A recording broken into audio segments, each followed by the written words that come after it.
All right, I think we're about ready to get started.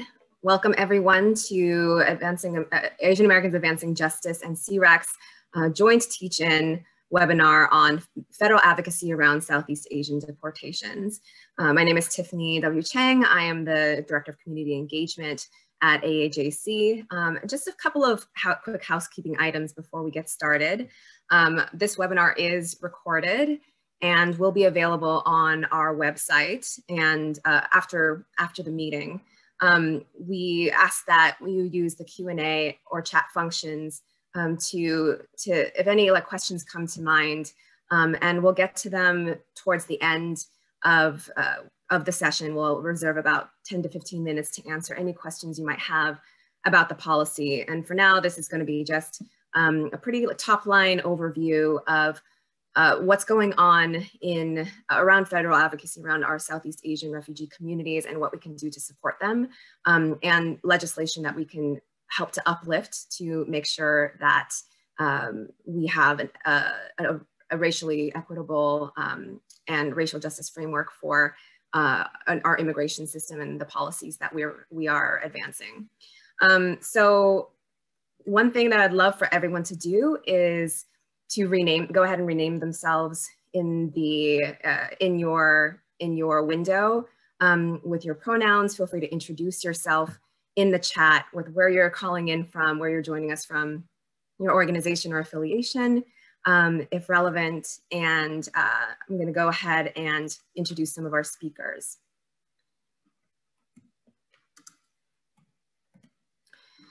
So as I said, my name is Tiffany. I'm with AJC. Today we will be hearing from several leaders in this space, as well as folks who have worked with directly impacted individuals.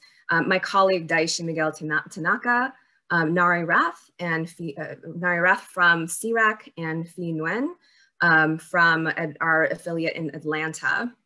And it's just a little bit of background on each of them.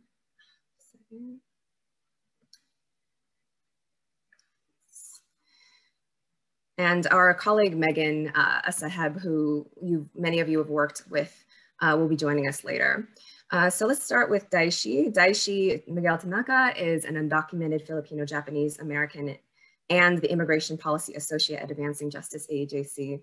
He's responsible for assisting the development and implementation of AAJC's immigration advocacy strategies, especially for vulnerable migrants. His portfolio includes Southeast Asian deportations, Filipino veterans, and undocumented youth. Our next speaker is Nari Rath, she, her pronouns. She is the immigration policy advocate for the Southeast Asia Resource Action Center, better known to most of you as CRAC. She monitors immigration policies impacting the Southeast Asian community and manages immigration-specific programs and convenings. She advances CRAC's legislative goals and immigration priorities by coordinating and participating in key immigration meetings with congressional and administrative stakeholders. Prior to this role, Nari was a legislative fellow for the Asian Pacific American Institute for Congressional Studies within the office of Senator Jackie Rosen of Nevada, handling the human trafficking portfolio. She holds a Master of Social Work from the University of Connecticut and a Bachelor of Social Work from Western Connecticut State University. All right, and lastly, we have Phi Nguyen. Phi Nguyen is a second-generation Vietnamese American and the litigation director for Asian Americans Advancing Justice Atlanta. She focuses on impact litigation in the areas of voting rights and immigrant justice. Phi is currently representing a class of Vietnamese immigrants who sued the federal government over the indefinite and prolonged nature of their detention in ICE prisons. So with that, I am going to hand it over to Nari to give us an overview of the situation and the state of play.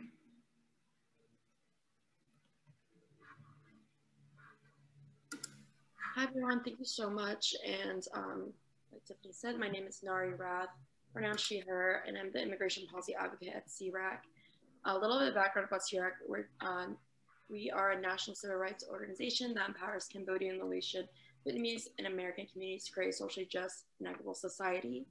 And I want to go over a little bit of overview of the current state of play for Southeast Asian deportations, because at CRAC, one of our national immigration policies include ending unjust mandatory detention and deportation laws. And we advocate for just immigration laws that prioritize due process protections for all immigrant communities, regardless of criminal history. So Southeast Asians are the largest community of refugees ever resettled in the US at one time. Our refugee and immigrant communities continue to be uniquely vulnerable to the school to prison deportation pipeline. However, unjust and mandatory detention and deportation policies in the US attempt to end family-based immigration. Deportations of Southeast Asians have inflicted great harm against our families and our communities for decades. Immigrants and refugees have been criminalized and families have been torn apart after fleeing a lifetime of violence throughout the Vietnam War, the Cambodian genocide, and the Civil War in Laos. So currently in the United States, roughly 15,000 Southeast Asian Americans live with the final order of removal. About 80 of those orders are based on past criminal convictions.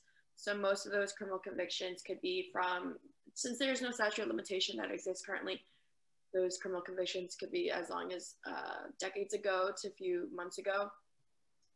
And Southeast Asian immigrants are 3 to 4 times more likely to be deported for old criminal convictions compared to any other immigrant group. Deportation of Southeast Asian immigrant communities soared after 1996 when Congress passed the Anti-Terrorism and Effective Death Penalty Act, also known as ADEPA, and the Illegal Immigration Reform and Immigrant Responsibility Act, IRA. Arrests of immigrants from Vietnam, Laos, and Cambodia alone constituted nearly 30,000 arrests, about 20% of the total number of Asian immigrants arrested during that period. And then we can go to the next slide, please. I think we went forward to, there you go. Great. So, this brings me all to my next point, because obviously there needs to be a change within our criminal, legal, and immigration system. The system that we currently have is deeply rooted in white supremacy and racial profiling and bias. So, which is why our communities, our Southeast Asian communities that arrived here as refugees, and we were placed in areas of high poverty with little to no resources or social support when we first arrived here. We were targeted for engaging in survival criminal actions, usually those affiliated with gang violence and other criminal convictions that are highly rooted in white supremacy.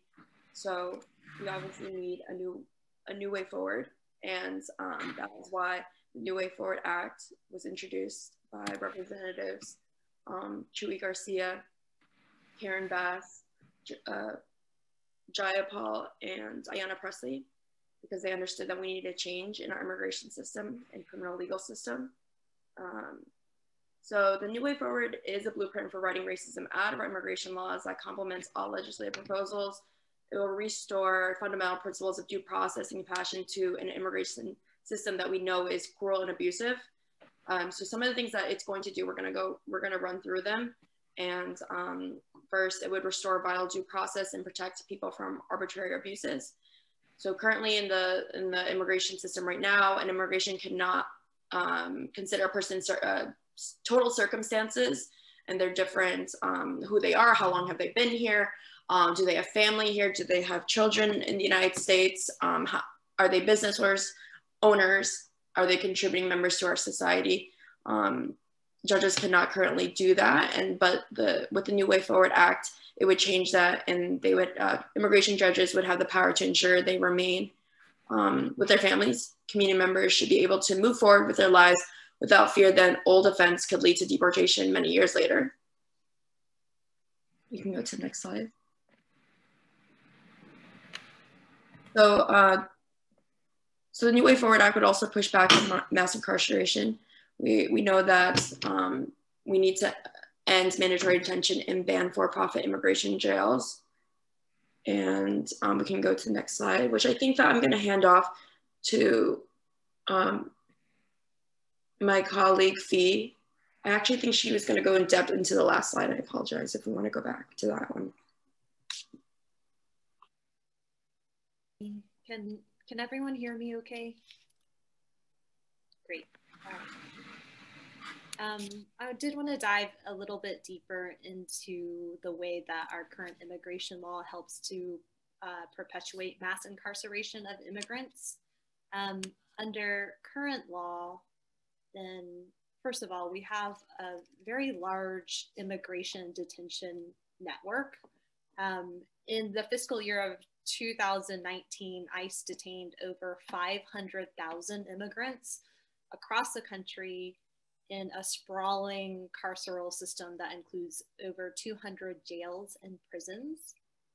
And this is a huge increase from what we saw in the 1990s. And so in the way that we saw the criminal prison population explode and the jail population explode over the last 20 years, we've seen a similar increase in the number of immigrants who are detained in ICE prisons across the country. So the average daily population of detained immigrants in 1994 was 7,000, and now it's in 2019 that it was over 50,000. So a significant increase over the last 20 years. And we really want to see that end. I think that there's been a lot of bipartisan support of criminal legal reform, but we really haven't seen the same thing with the immigration detention system, even though it very much mimics the criminal legal system. Other important context for people to understand about immigration detention is that over 80% of people who are detained by ICE are held in either privately run immigration prisons or in county jails through contracts with ICE. Among the private corporations that run prisons and prisons including ICE prisons, GEO is the largest contractor in terms of the amount of money that they make. And in 2017, they, through their contract with ICE, received $184 million in taxpayer dollars to detain immigrants. And so what the New Way Forward Act does in terms of trying to push back on mass incarceration, they do that in a couple of ways. And one way they do that is by ending what we refer to as mandatory immigration detention. And under current immigration law, then ICE is actually required to lock up most immigrants with criminal convictions throughout the time that they're going through their deportation proceedings. If you're another immigrant who does not have a criminal conviction, you may be entitled to be released on parole or on bond. But if you have a criminal conviction, then for the most part, you are required to be locked up while you're going through your proceedings. And as I think it was Nari mentioned earlier, we know that a vast majority of Southeast Asian Americans who have deportation orders have them because of an underlying criminal conviction. Something like 80% of Southeast Asian Americans who have deportation orders have them on the basis of a criminal conviction, which means that most of Southeast Asian Americans who go through deportation proceedings would be required to be detained while going through that process.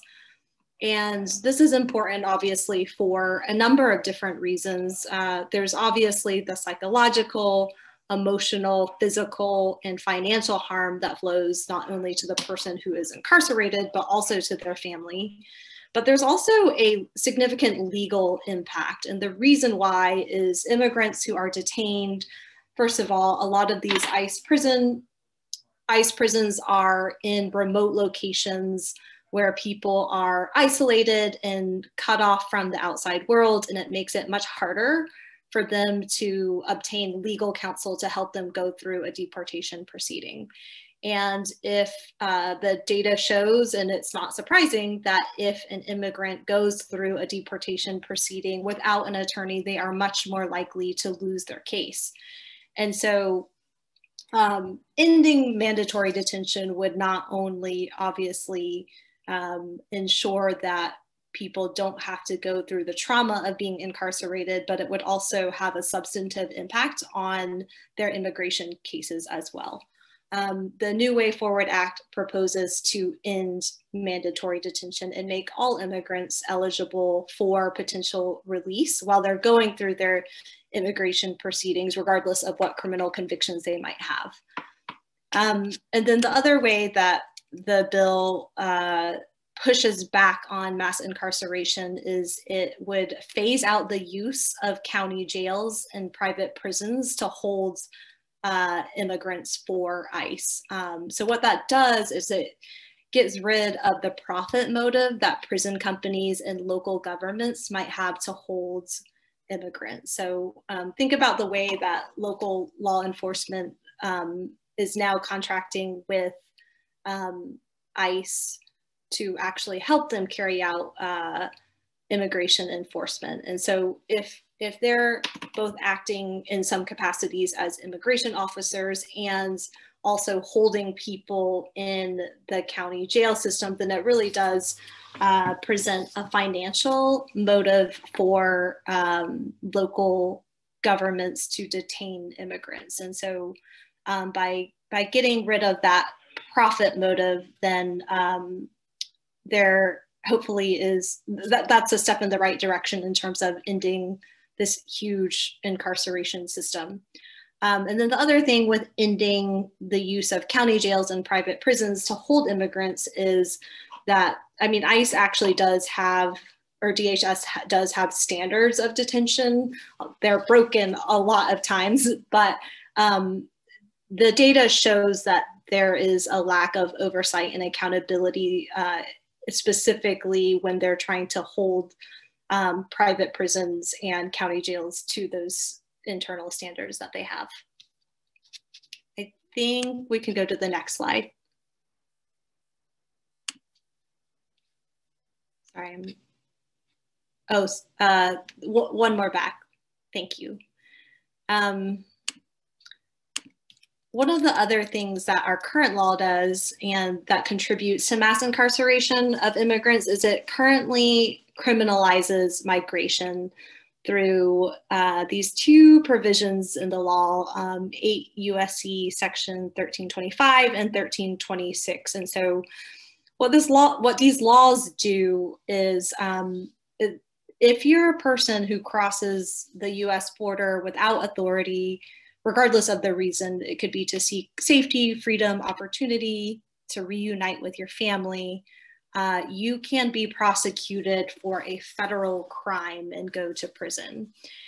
And if we study the history of these laws, we can really see that they're rooted in racism and that they were enacted years ago to criminalize specifically Latina immigrants crossing the US-Mexico border. And if you're a student of more current events, you can also see the ways in which these problematic laws have been weaponized against immigrants who come to the US simply seeking a better life. So these laws have been on the books for years, but for a long time, they weren't really used. Prosecutors, they have discretion, and so they were exercising their discretion in a way that they weren't actually prosecuting immigrants using these laws. But we've seen a change in that, specifically under the Trump administration. And so in 2018, more than 6 in 10 federal prosecutions were for immigration violations. And these prosecutions contributed to 10% of the federal prison population on any given day, which is a significant number. And that, again, was not always the case. From 1998 to 2018, so again, if we're looking at a roughly 20-year period of time, the number of prosecutions for immigration issues increased by 579%, which is a huge jump and is, again, in line with this massive increase in criminalization of immigrants. And these laws were also the ones that were used by the Trump administration to separate families at the border. And so what the New Way Forward Act would do is it would actually repeal these laws in their entirety so that they could no longer be used to criminalize people for migration. So this would be a huge, huge step in the right direction. And with that, I think I'm going to turn it back over to Nari to talk about some of the other things that the New Way Forward Act would do. Great, thank you so much. I just want to make sure everyone can hear me right. Okay, cool. So we'll go into how the New Way Forward Act would advance racial justice by limiting deportation for convictions steeped in racial profiling. As we know, the criminal legal system to deportation pipeline is a racial justice issue, and it's based on discriminatory policing practices like stop and frisk, broken window policing, and racially driven vehicle stops, which have cascaded immigration consequences. However, though, the New Way Forward Act would change those, and the biased prosecution of quality of life, drug and other offenses it would change how it disproportionately targets communities of color. The New Way Forward Act would limit the grounds of removability so as to eliminate the second penalty of deportations or inadmissibility for certain drug-related offenses and offenses captured in the overly broad and ill-defined crimes involving moral turpitude, which is a category listed in the federal immigration laws. It would also amend the definition of what constitutes as an aggravated felony, the most serious category of offenses triggering removability, and it has bars to relief in immigration laws.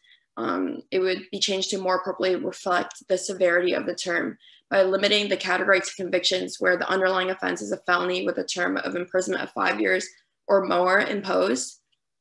And then lastly, it would amend the definition of conviction and sentence to bring the federal immigration definitions of the terms in line with the most common understanding of these terms in state criminal court proceedings. So it would change the definition of conviction to be aligned with the criminal legal system's definition of it. This would reverse the current state of the law wherein guilty pleas withdrawn or vacated in state courts and suspended sentences nonetheless can be used to deport or deny lawful status. These amendments will ensure that immigration law no longer undermines the efficacy of criminal justice reforms such as diversionary programs and drug treatment courts. We can go to the next slide, please. And this is another aspect of what the New Way Forward Act would do. It would protect communities by ending the harmful practice of local police acting as deportation agents or carrying out mass deportations with ICE. So as I said before, a lot of the criminal legal system to deportation pipeline is perpetuated by discriminatory policing, and the New Way Forward Act would prohibit state and local law enforcement agencies from carrying out federal immigration law functions, such as the 287G program, which is called Secure Communities in the Criminal Alien Program. And then it would prohibit the federal government from requiring local law enforcement agencies to engage in information sharing programs with ICE or requiring compliance with detainers. And lastly, it would prohibit provisions of civil immigration warrants to the National Crime Information Center or all other federal criminal databases. Now we can go, next slide, please.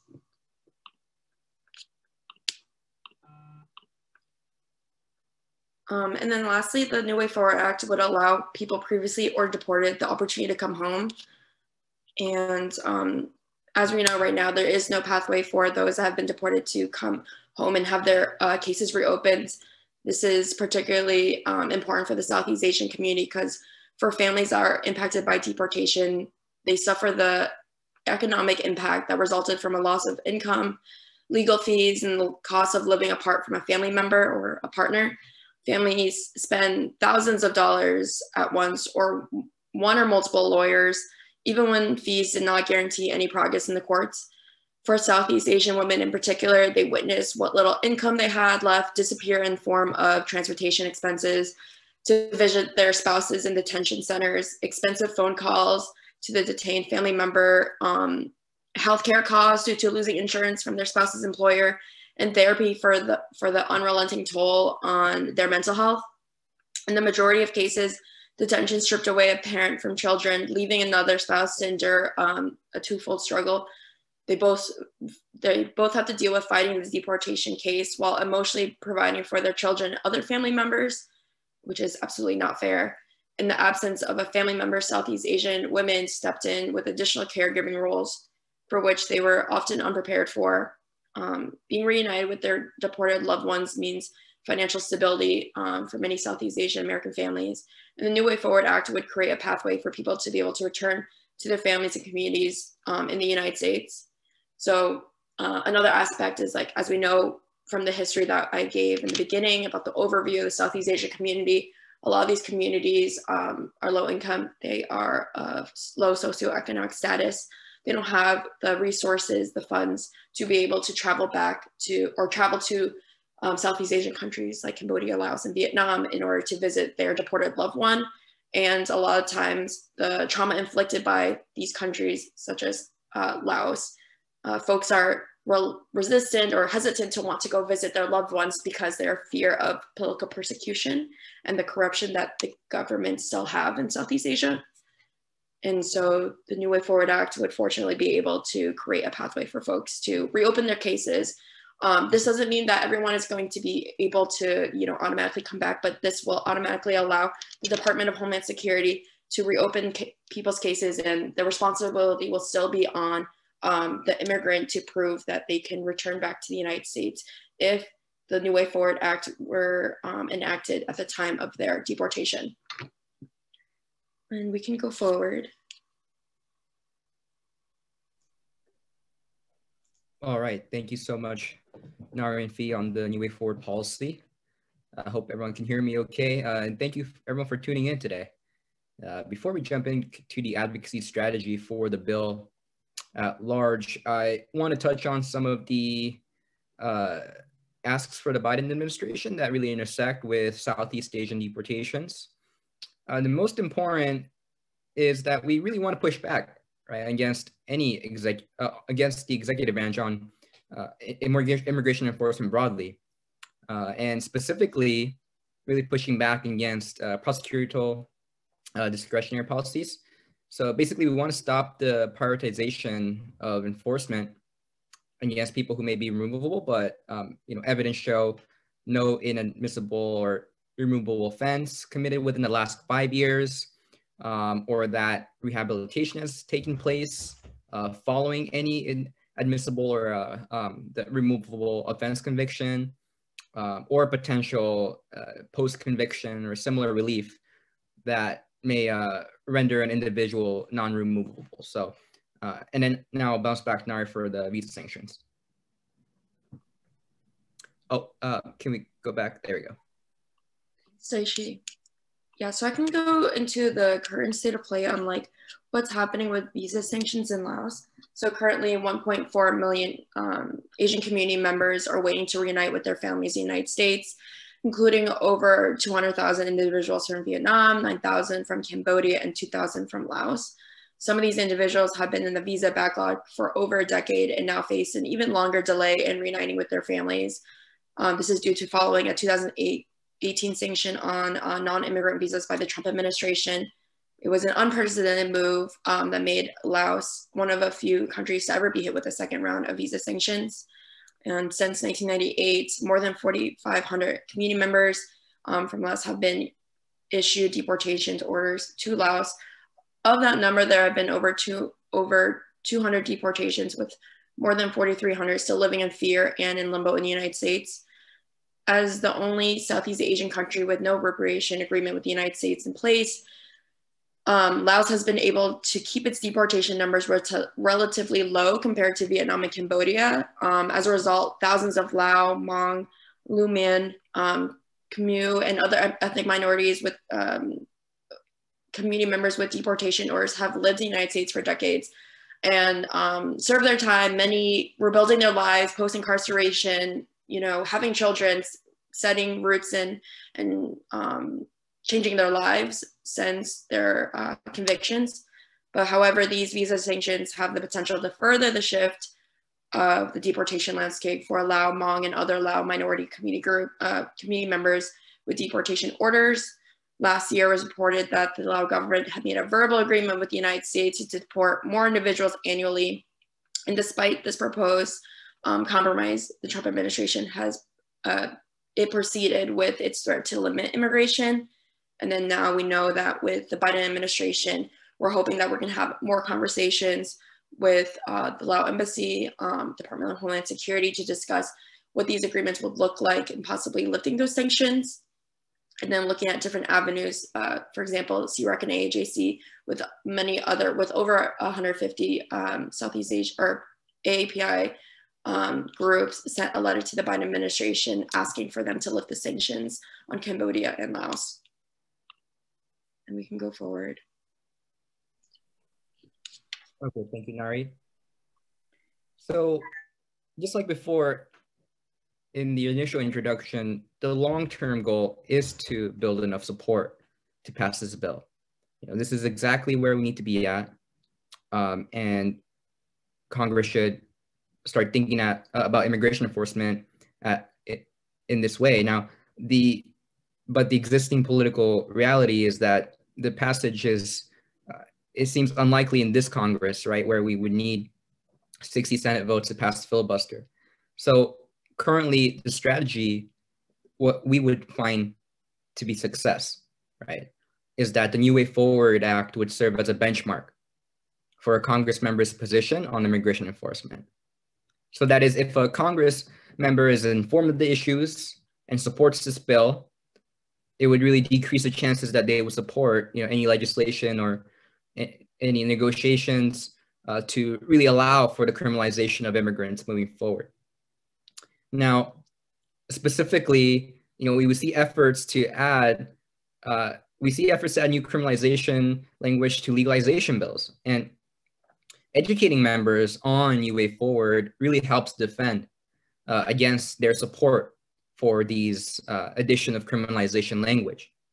Now, this is a lesson, right, that we've learned from years of immigration reform pushes where, Congress members gave in to the good immigrant, bad immigrant narrative, and it really conceded in accepting language that criminalize our communities in exchange, right, for broad-based legalization and, citizenship for dreamers. And that's a real issue that we've seen. So I think the strategy right now is we want to use the co-sponsorship of New Way Forward as an opportunity to really educate the members of Congress on Southeast Asian deportations.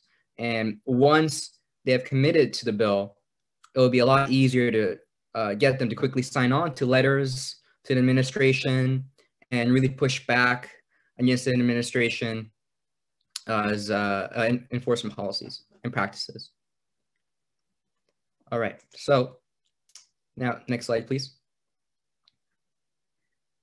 Now, again, we can't do this federal level advocacy without grassroots fundamentals, so let's go into the plan of action. Next slide, please. We will be convening legislative visits with members of Congress to get their commitment against criminalizing your communities.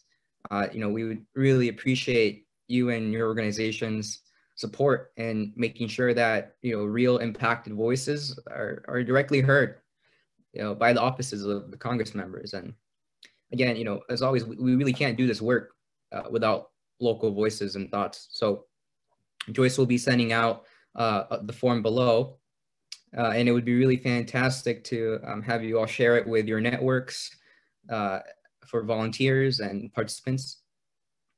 And once we get a really good critical mass of signups, and when we hash out the details with various national organizations and other coalitions about the strategic timing, right? When are we going to do these visits? We'll be circling back to you all, the participants, to organize these meetings with the members of Congress, and participants as in those who filled out this form. Next slide, please. Now, secondly, we're gonna also go old school, right? We hope that you and your networks can really make this bill a priority to mobilize through phone dogging and call-in days. We've outlined a basic prompt, but please, we really invite you all to add your own twist and take especially the personal stories. I think that's what really matters. And again, that's what resonate, right, with humans on the other side of the phone. And so, but the basic message is to really get the Congress member to co-sponsor the bill. It's introduced, they just need to sign on, and they just need to really understand the issues at hand and the implications of the bill that Nari and Fee kindly outlined earlier.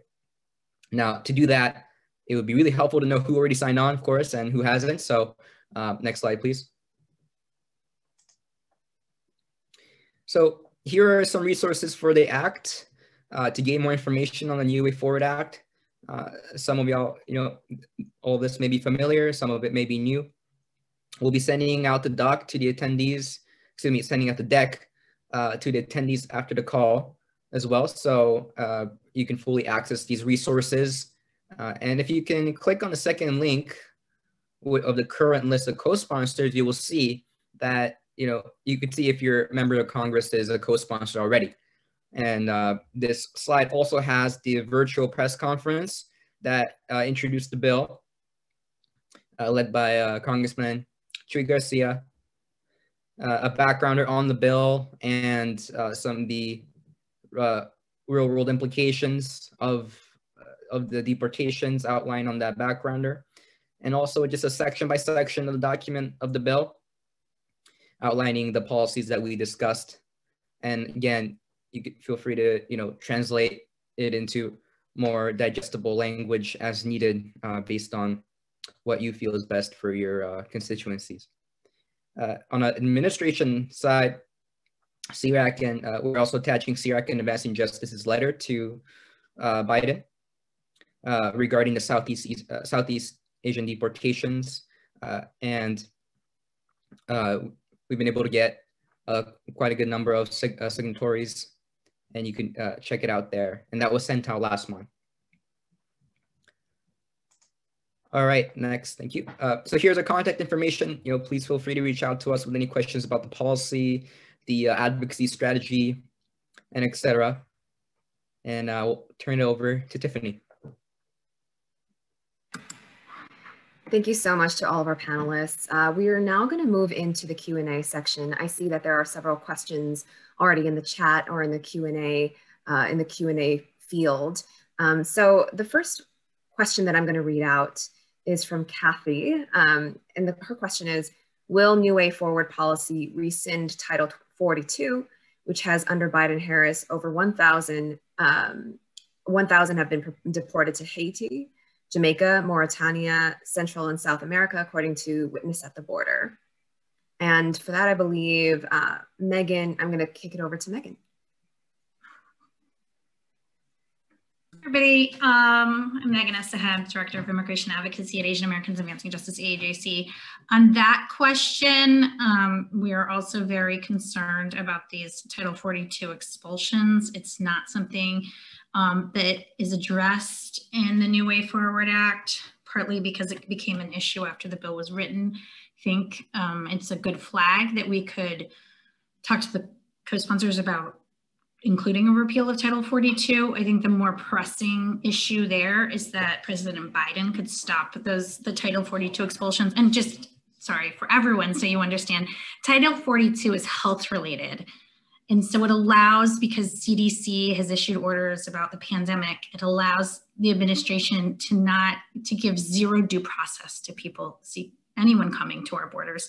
But in this case, it's by and large asylum seekers, and tends to be a lot of Black immigrants, but also, as Kathy noted, from Central America, who are being just immediately returned, which is extremely dangerous for people who are fleeing for their safety. And it also violates President Biden's campaign promise to have a moratorium on deportations. And it violates his campaign promise to restore the asylum system, which I would say is very, very urgent, but can be done by the president immediately. So it would direct energy on, if you're concerned about that issue, to influencing the Biden administration. And if you contact us and follow up, we can help you, send you resources on what organizations are kind of leading that work.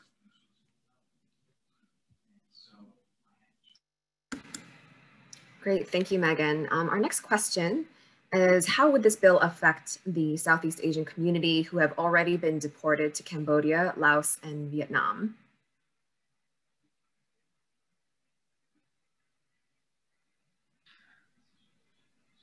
Fee, did you want to take that? Or you want me to take it?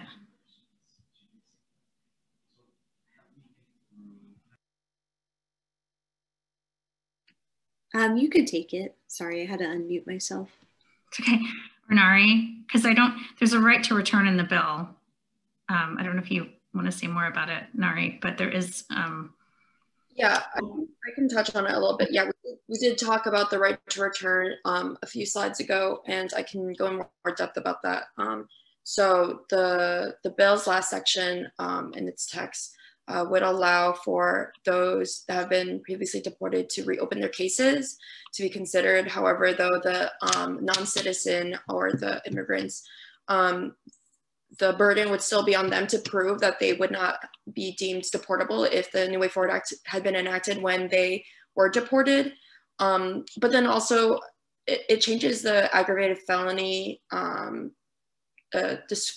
definition, which bars relief to in immigration laws. And this would create different,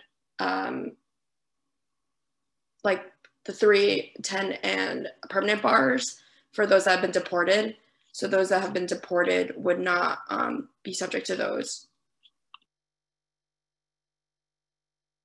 And Megan, please also add anything that I missed. That's right, thanks. All right, great. So the next question is from Roland. Is there a list of members of Congress who should be contacted in regard to support for the New Way Forward Act? And what is the timeline for action on that? Daishi, I'm going to kick it to you.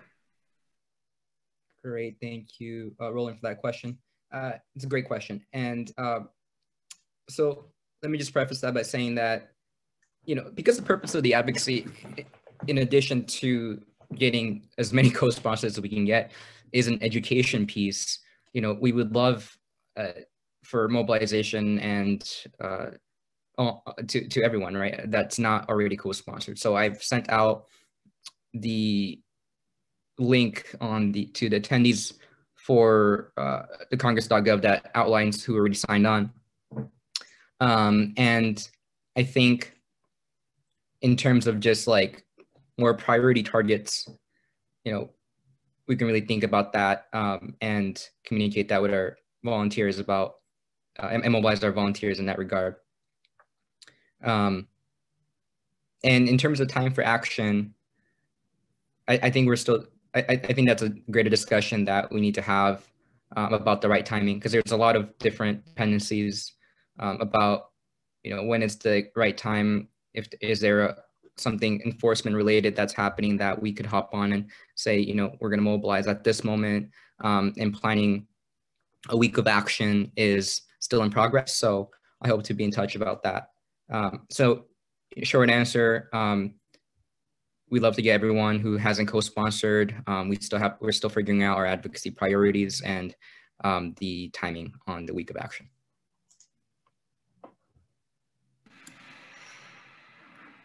Our next question, would the 5-year statute of limitation apply retroactively? Let's say there's a person who has a removal order resulting from proceedings initiated more than 5 years after the person became removable. Would the 5-year statute of limitation provide any retroactive relief to the person who already has a deportation order? And Megan, I believe you're up. Yes. Oh, now I lost the question. So this was, I don't know where I was looking at the question, sorry. But this is about when the statute of limitation runs, and it runs right after the conviction. So it runs for 5 years. So the idea is that the government has to choose to pursue deportation proceedings within the 5 years from conviction. And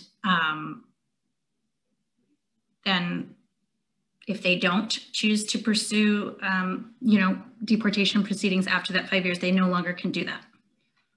Does that answer the question, Fee? Does that make sense? or correct me. Yeah, I think one question folks have is how this would apply, if at all, to people who already have a deportation order.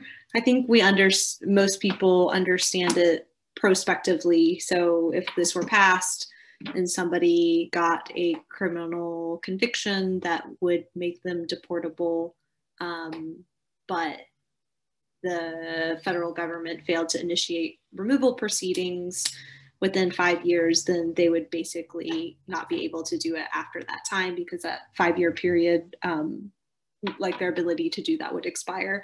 But what about the swath? There's a large swath of, Southeast Asian Americans who already have deportation orders.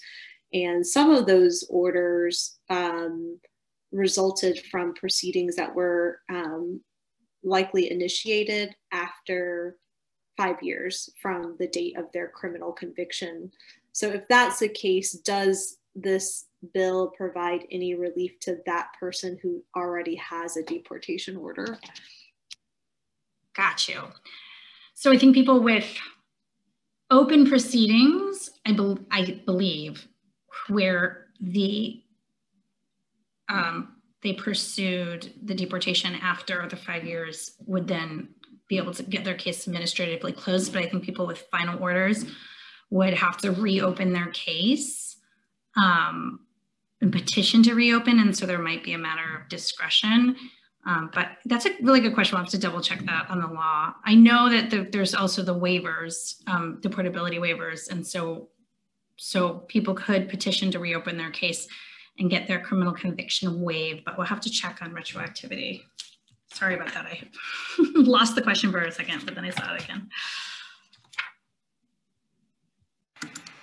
And next up, there's another question from Kathy. It's Texas specific. Today, Carrizo Springs reopens in Texas for 700 migrant unaccompanied teens. This detention center was closed in 2019 due to community outrage. How can this policy stop this from occurring?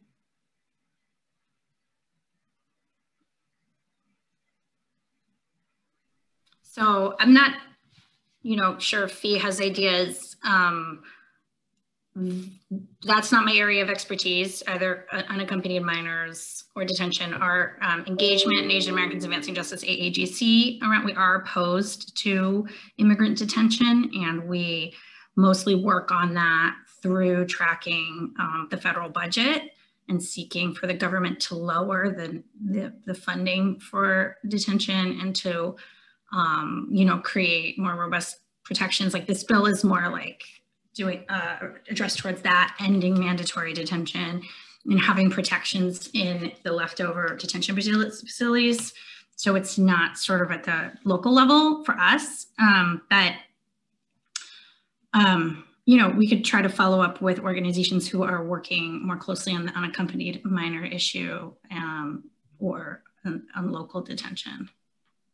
I can also add, Megan, that the New Way Forward Act decriminalized migration by repealing criminal prosecution for unlawful entry and re-entry into the US. And then it would also create pathways for alternatives to detention. So the New Way Forward Act not only addresses like those that have been deported or deported or have or are in detention right now, but it would change how the immigration system works so that there's different migration to the United States is decriminalized, and then there would be more alternatives and more efforts to create alternatives to detention. And but that isn't a more ORR, Office of Refugee Resettlement and a local issue. But the New Way Forward Act would address those aspects in that way.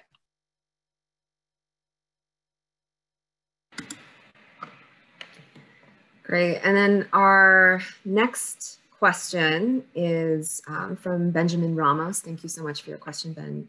How have you been working with partner organizations in advocacy and outreach? And what are ways that organizations can assist in these efforts? I love this question. The short answer, I imagine, is that's where y'all come in. But I'm going to kick it over to Daishi to see if she has anything to add to that. Yeah, definitely. So the New Way Forward Act has a great list of endorsements from organizations, ranging from ACLU, Undocu Black Network, Detention Watch Network, NIJC, a lot of Immigrant Legal Resource Center, a lot of national-based organizations as well. And there's, conversation in terms of coordination with these organizations. Now, to preface about our role as AAJC, right? We try to,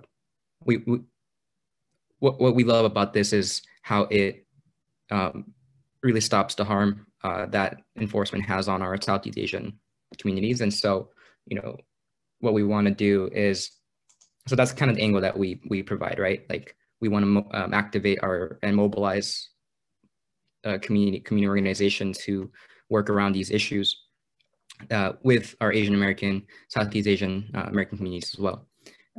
And so when it comes to like how you all can help, in assisting these efforts, it's to really, one, communicate and translate some of the complex DC things that are happening here in ways that people resonate with and understand, and really get people excited, right, about mobilizing for the federal advocacy work, signing up to participate in future ledge visits, being in constant communication with us about for these digital weeks of action that we'll have for these ledge meetings, but also, potential like communication-based weeks of actions to get more communications advocacy in that regard. And I'm sure you all are working closely on other bills that are really important. And so adding New Way Forward Act in your portfolio of things to mobilize on and campaign around is going to be very helpful.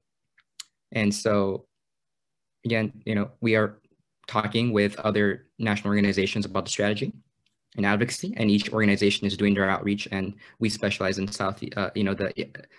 Asian American and with CIRAC, Southeast Asian outreach. So that's where we would love your assistance in participating in the advocacy efforts that we're going to do.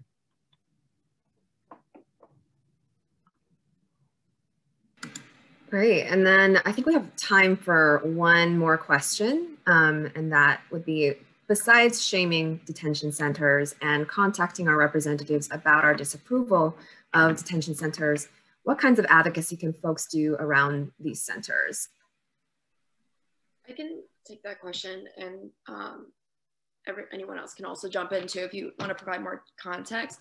But the New Way Forward Act would address detention centers in a sense where the Department of Homeland Security, if enacted, the New Way Forward Act would not allow for ICE or Department of Homeland Security to enter any contract with any public or private for-profit entity that owns or operates a detention facility for use that facility to detain non-citizens in the custody of Department of Homeland Security. And it would also make them terminate any contract that is for-profit or private.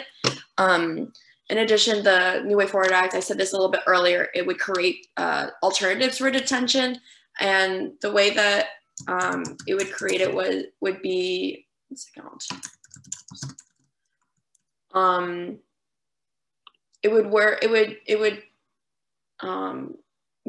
it would mandate the Department of Homeland Security to establish programs that provide alternatives to those detained non-citizens, and it would offer a continuum of supervision of mechanisms and options, which are community-based and community support that are like oversaw by caseworkers and social workers, case management services, so and those kinds of things, rather than only providing the option of detention.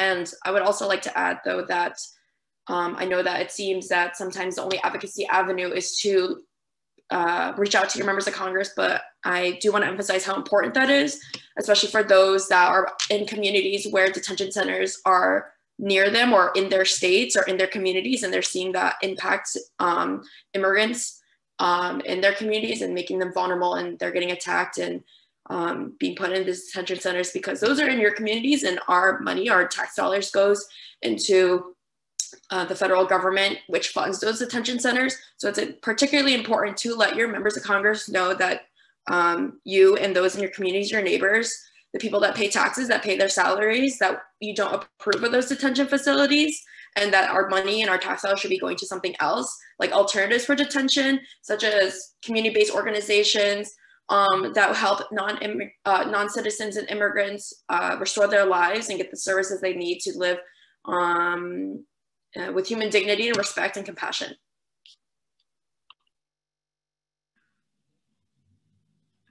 Thanks, Nari. I'll just add a little bit just to say, I mean, I think the New Way Forward Act and these detention issues are things that Democrats need to hear, Republicans too, but sometimes we're pushing for things that the Democrats are good on, like more so the DREAM Act, for example.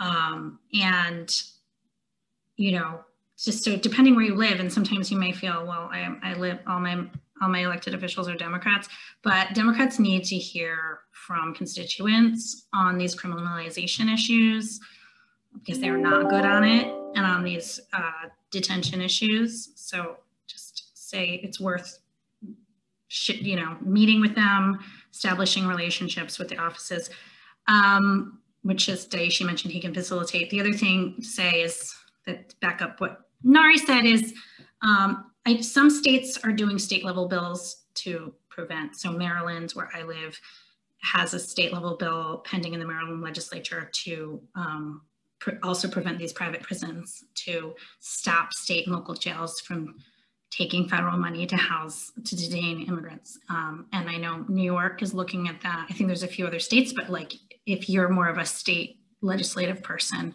that's something you could push in your state.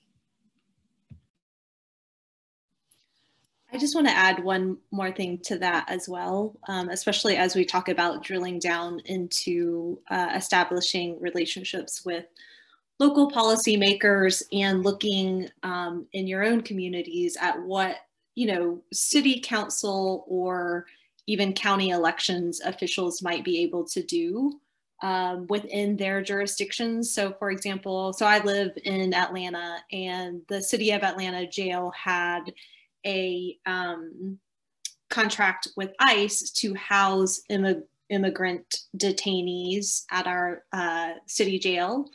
And they actually ended their contract with ICE a year or so ago because of local advocacy efforts. So even if you're in a state such as Georgia, where there may not be the political appetite at the state level to enact that kind of change, then you might want to look at what your city elections or your city elected officials or your county elected officials might be able to do. And I think the other thing to look at too, beyond just the detention centers themselves, are other policies that basically shuttle people into the detention centers in the first place. And so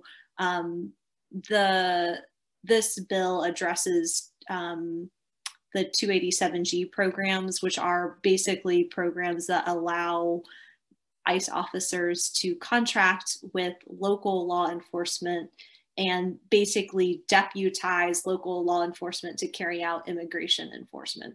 It's very harmful to immigrant communities. It breaks down, it further erodes trust between immigrant communities and law enforcement, which there's already distrust there. It makes things worse, and it really, really helps. At least it has been a significant, it's been a significant way in Georgia, at least, for people to get basically shuttled into this prison to deportation pipeline very, very quickly. And so that's another way to kind of cut the legs off of this giant sprawling system. So I think that there's just a lot of ways to get involved locally, and that it's worth looking at that while also advocating for this more expansive federal relief. Great. And with that, we're going to wrap up our webinar on the New Way Forward. I want to thank all of our partners and affiliates. Thank you to Fee and Nari and Daishi for presenting. I realize that there are some questions that we're not able to answer right now, but I have left our our panelists' contact information on the screen, and we'll be sure to reach out. Feel free to reach out to us, first of all, and we'll also follow up if you had a question that we couldn't get around to. And also, as Daishi mentioned, we are going to be sending around a recording and a copy of this deck to you afterwards. So if there are any outstanding questions or things that you would like to review, those materials will be made available to you as well. I want to thank everyone for joining us, and I hope to see you at some ledge visits, and I hope to hear about all the great work that you're doing to help protect our Southeast Asian neighbors. So thank you so much, and I'll see you next time.